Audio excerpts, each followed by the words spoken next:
بسم الله الرحمن الرحيم. النهارده بقى نعمل سمك مقلي بتتبيله كويسه وبطريقه سهله وبسيطه.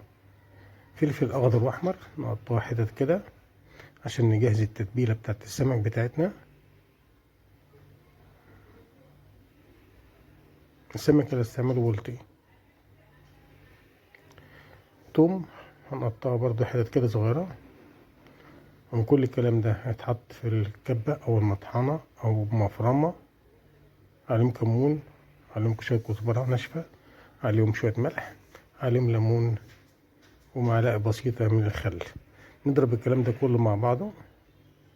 نجيب السمك بتاعنا نتبله بيه. نفتحه الاول فتحات كده عشان السمك كبير شويه.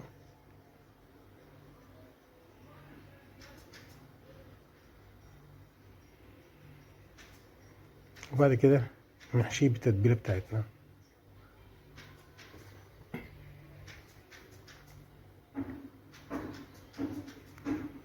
نحط التتبيله جوه داخل السمك الاول، وبعد كده نحط التتبيله في الفتحات بتاعتنا اللي احنا عملناها بالسكينه،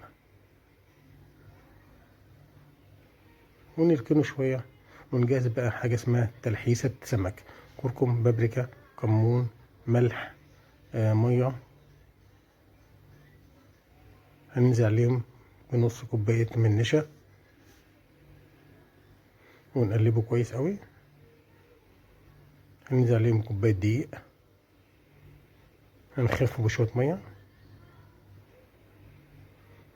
عجينه سايله بتدي طعم ونكهه للسمك المقلي جميل جدا، وتديله قرمشه حلوه قوي. هنجيب بقى السمك بتاعنا هنبدره بالدقيق خفيف وننفضه من الدقيق كويس قوي، وننزل بيه على التلحيسه بتاعتنا نغمزه بيها ويطلع على الطاسه. بس شكل كده اقسمه عشان الطاسه عندي صغيره، واقسم السمكه نصين. تمام كده. معانا شويه رز بقى. السمكه حلوه دي، السمك جماله وروعته قرمشته. وبالهنا والشفا يا رب للكل اللي ياكل منه. ادي السمك بتاعنا بالرز بتاعنا الصيادية جميل. معانا بقى جنبه طبق بتنجان كده عملناه، بتنجان مخلل روعة طعمه جميل. صلى الله على سيدنا محمد واهله وصحبه.